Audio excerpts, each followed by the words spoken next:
The notification chimed at 11:47 p.m. on a Tuesday, the blue light of my phone cutting through the darkness of my studio apartment like a blade.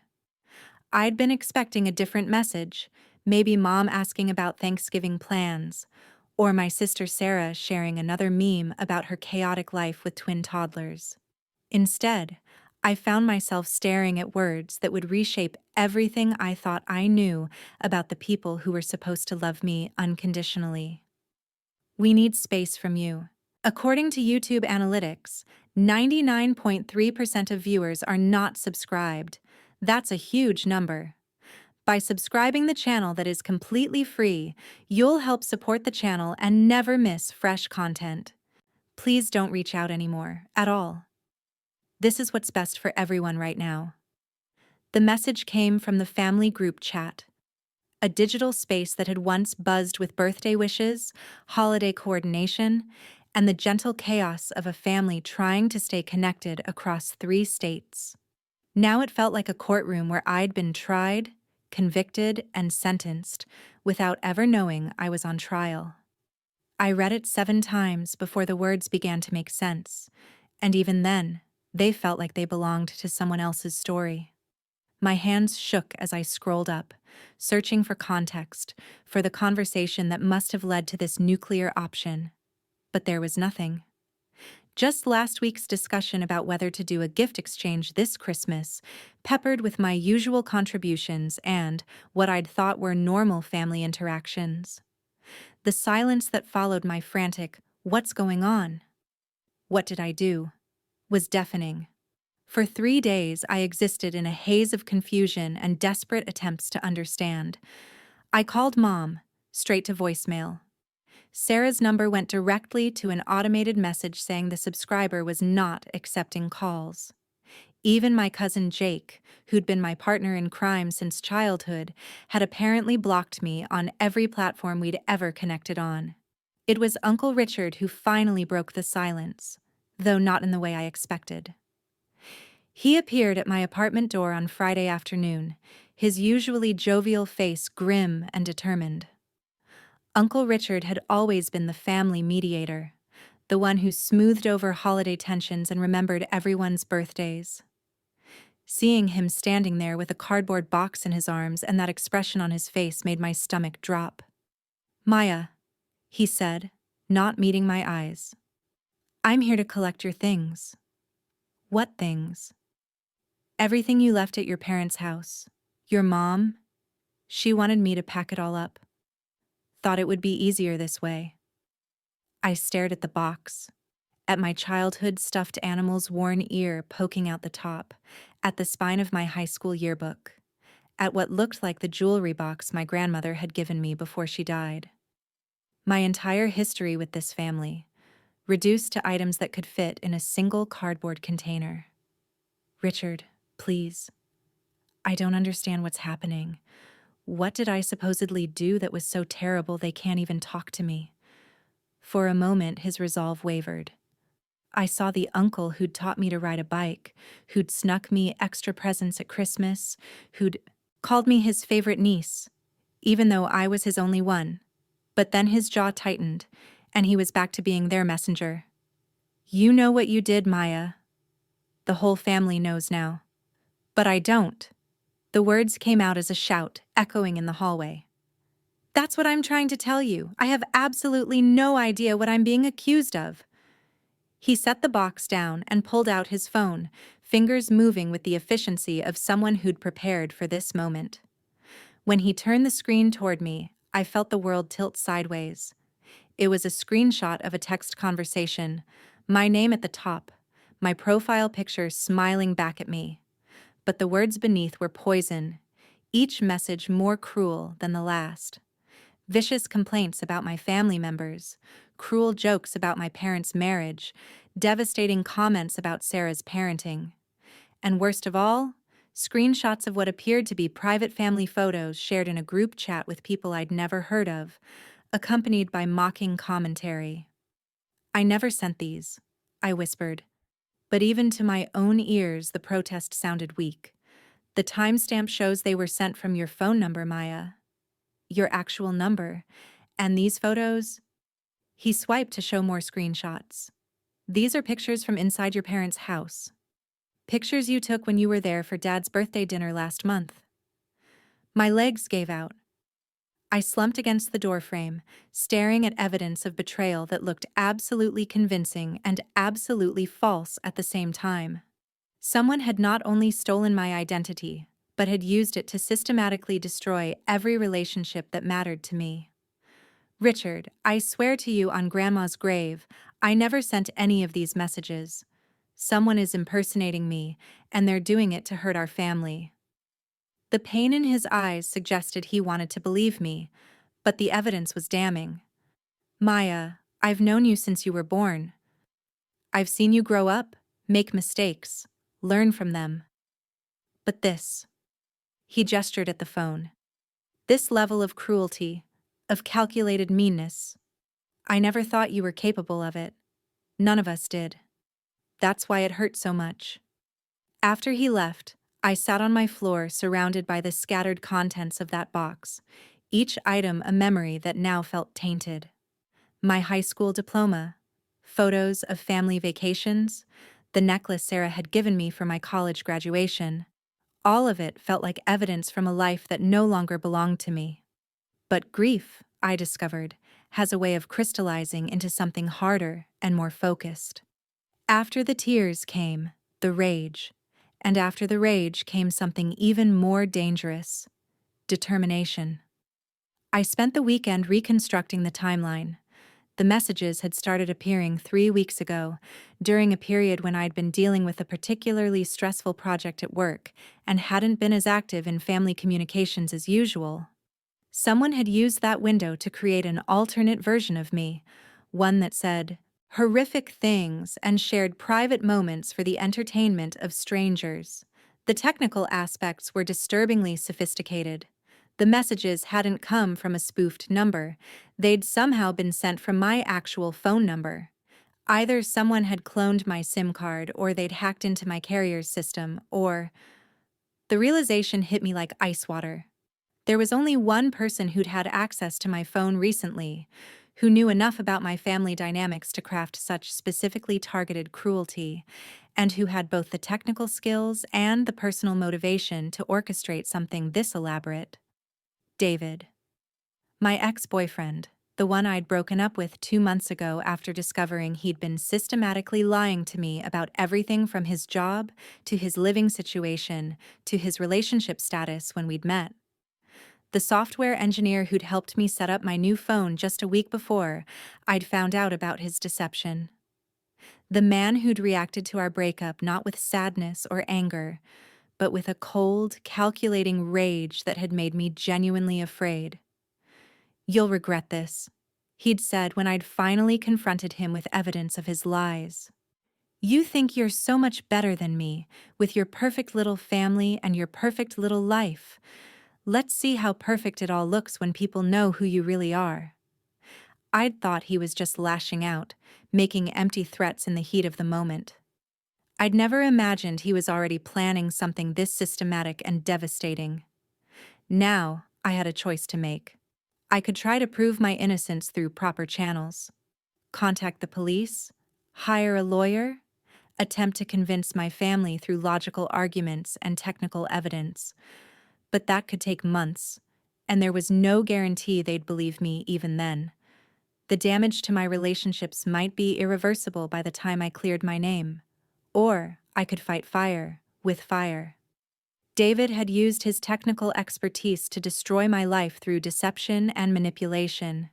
He'd counted on my family's love for me turning into hatred before I could mount an effective defense. But he'd made one crucial miscalculation. He'd underestimated exactly how far I was willing to go to protect the people I loved, even when they'd turned their backs on me. I started with research. 3 years of dating David had taught me more about his habits, insecurities, and vulnerabilities than he'd probably intended. He was brilliant with code but sloppy with personal security. He had a tendency to reuse passwords across platforms. He was deeply insecure about his relationship with his own family, particularly his successful older brother, whom he both idolized and resented in equal measure. Most importantly, David had never been able to resist the urge to document his own cleverness. If he'd orchestrated something this elaborate, he'd want evidence of his handiwork, proof of how brilliantly he'd executed his revenge. And knowing David, that evidence would be somewhere I could find it if I was clever enough. The first breakthrough came when I remembered his home office setup. David was paranoid about people accessing his main computer, but he had a backup laptop that he used for what he called experimental projects. A machine he'd mentioned was less secure, because he used it primarily for testing purposes. More importantly, it was a laptop I'd borrowed several times during our relationship when my own computer was being repaired. I still had his spare key. Breaking and entering wasn't something I'd ever imagined myself doing, but desperate times had redefined my moral boundaries. I waited until Thursday evening, when I knew he'd be at his weekly poker game, a tradition he'd never missed in all the time I'd known him. The key still worked, and his apartment was exactly as I remembered, meticulously organized in some areas, completely chaotic in others. The backup laptop was in his bedroom closet, exactly where he'd always kept it. My hands shook as I powered it up, expecting password protection that would end my amateur investigation before it began. But David's arrogance had worked in my favor. The machine booted directly to his desktop, no authentication required. Finding the evidence was almost anticlimactically easy. David had created a folder called Maya Project, and inside it was everything. Screenshots of my family's social media profiles, detailed notes about their personalities and insecurities, records of the cloned phone number he'd used to impersonate me, and worst of all, a day-by-day log of his campaign to destroy my relationships. The entries read like the journal of someone who'd completely lost touch with reality. Day 3. Sent message about Sarah's weight gain after pregnancy. Maya always been careful about commenting on appearance, so this should hit right note of seeming out of character but believable under stress. Day 8. Shared photo from parents' anniversary dinner with commentary about dad's drinking. Beautiful touch using Maya's own photo against her family. Day 12. Maya tried calling her mother today. Good to see the isolation tactics are working. Soon she'll be completely cut off and will have to live with consequences of her actions. Each entry was more chilling than the last, revealing not just the calculated nature of his campaign, but the depth of his obsession with my suffering. He'd turned destroying my life into a full-time hobby, tracking my family's reactions, adjusting his tactics based on their responses, even planning future phases of his psychological warfare. But the most valuable discovery was in a subfolder labeled Backup Evidence. David had been so proud of his technical achievement that he'd documented everything. The method he'd used to clone my phone number, screenshots of every fake message he'd sent, even recordings of phone calls where he'd discussed the project with what sounded like a friend or collaborator. I had everything I needed to prove my innocence. The question now was what to do with it. My first instinct was to immediately contact my family, to send them everything and demand acknowledgement of my vindication. But 3 weeks of isolation and betrayal had changed something fundamental in my relationship with forgiveness. They'd cut me off without giving me a chance to defend myself, had believed the worst possible interpretation of events without even asking for my side of the story. They'd treated me like a stranger who'd never earned their trust or love. Simply proving my innocence felt insufficient. I wanted them to understand what their abandonment had felt like, to experience some fraction of the confusion and pain they'd inflicted on me. So instead of sending the evidence to my family, I sent it somewhere else first. To David's workplace, his mother, his poker buddies, and most importantly, to his brother Marcus, the successful, respected older sibling whose approval David craved more than anything in the world. I crafted the message carefully, including not just the evidence of what David had done to me, but also screenshots of his journal entries that revealed his deeper psychological issues, his resentment toward his brother, his history of manipulating other ex-girlfriends, his detailed fantasies about ruining people who'd wronged him. The response was swift and devastating. David's employer launched an immediate investigation into his unauthorized access of company resources. Apparently, he'd used work equipment for some of his hacking activities. His mother called him in tears, according to a mutual friend, demanding to know how she'd raised someone capable of such cruelty. And Marcus, successful, respected Marcus, sent David a message that found its way back to me through our interconnected social circles. "I'm ashamed to call you my brother." But the real masterstroke was what I did next. Using the same techniques David had employed against me, I created a comprehensive website documenting his entire campaign of harassment. I included the technical details of how he'd cloned my phone number, the psychological profile that emerged from his journal entries, and a timeline that showed the systematic, calculated nature of his actions. Then I shared that website with everyone: my former coworkers, our mutual friends, the online communities where David liked to showcase his technical expertise. I made sure that anyone who Googled his name would find a detailed account of exactly what kind of person he really was. The website went viral within days. Turns out plenty of people were fascinated by the technical aspects of phone number cloning, but even more were horrified by the psychological dimensions of David's revenge campaign. He became a cautionary tale about toxic masculinity and digital harassment, his name permanently associated with the worst kind of manipulative behavior. By the time my family finally learned the truth, when Sarah stumbled across the website and recognized the story, David had lost his job, his social circle, and his relationship with his brother. His own family was dealing with the shame and confusion that mine had experienced, trying to reconcile the person they'd thought they knew with the evidence of his systematic cruelty. But here's the thing about revenge: it's never quite as satisfying as you imagine it will be. When Sarah called me, crying and apologizing and begging me to forgive them, I felt none of the vindication I'd expected. Instead, I felt hollow, exhausted by months of anger and planning and careful calculation. The brother I'd once been close to, the parents who'd raised me, the extended family that had been my foundation, they were all still there. But something fundamental had changed in our relationships. "Maya, we're so sorry," Sarah sobbed over the phone. "We should have listened to you. We should have given you a chance to explain. The evidence seemed so convincing, and you'd been so distant lately, and so you decided I was capable of systematically destroying everyone I claimed to love." I finished. "You decided that made more sense than the possibility that someone might be impersonating me."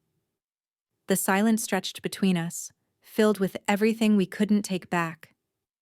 "Can you forgive us?" she finally asked. The question hung in the air like a challenge. Could I forgive them? Did I want to? The answer was more complicated than I'd expected. Yes, I could understand why they'd believed the evidence. David had been thorough and convincing, and the fake messages had been crafted specifically to exploit their knowledge of my personality and our family dynamics. In their position, with that evidence, I might have drawn the same conclusions, but understanding their reasoning didn't erase the deeper betrayal. They'd loved me conditionally, it turned out. Their trust in me had been fragile enough that a few weeks of fake text messages could shatter it completely. They'd been willing to cut me out of their lives forever, based on digital evidence they'd never questioned and behavior they'd never witnessed. That knowledge changed everything. Over the following months, we rebuilt our relationships slowly and carefully. There were family dinners that felt stilted and conversations that carried the weight of everything we'd been through. They included me in holiday plans and birthday celebrations, and gradually, The practical aspects of our family dynamic returned to something resembling normal. But the easy intimacy was gone. I was more careful now about what I shared and how vulnerable I allowed myself to be. They were more careful too, perhaps aware that their quick abandonment had revealed something about themselves they weren't entirely comfortable with. David, meanwhile, disappeared from our shared social circles entirely. Last I heard, he'd moved to another state and was working in a different field. His reputation in the tech industry effectively destroyed by the website I'd created. Sometimes I wondered if I'd gone too far, if the systematic destruction of his life had been proportional to what he'd done to mine. But then I'd remember the journal entries, the cold calculation with which he'd planned each attack on my relationships, the satisfaction he'd taken in my isolation and pain. He'd tried to destroy not just my reputation, but my entire support system, to leave me completely alone in the world as punishment for refusing to accept his lies. Maybe the punishment had fit the crime after all. The experience taught me something valuable about the nature of family and forgiveness. Love, I learned, is not unconditional, despite what we tell ourselves. Trust, once broken, never quite heals back to its original strength. And sometimes, the people who claim to know you best are the ones most willing to believe the worst about you. But it also taught me about my own capacity for resilience and strategic thinking. When everything I'd counted on was stripped away, I'd found resources within myself I never knew existed. I'd fought back not just for vindication, but for the principle that actions should have consequences, that people shouldn't be allowed to destroy others without facing repercussions. A year later, sitting in my new apartment in a different city, I sometimes wondered what would have happened if I'd chosen the high road. If I'd simply focused on proving my innocence without seeking revenge against David. Would my family relationships have healed more completely? Would I sleep better at night, unburdened by the weight of the systematic destruction I'd orchestrated? Maybe. But I also knew that David would have continued his pattern of manipulation and harassment with other victims, secure in the knowledge that his technical skills made him untouchable.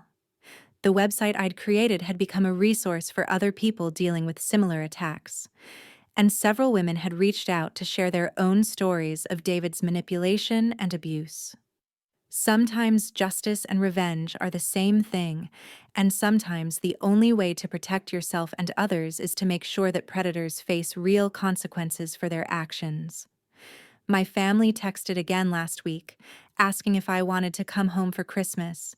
I said yes, because I miss them, and because family is complicated, and because forgiveness is a process, not a destination.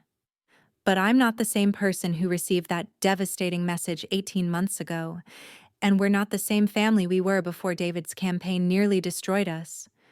We're something different now, more cautious perhaps, but also more honest about the conditions and limitations of our love.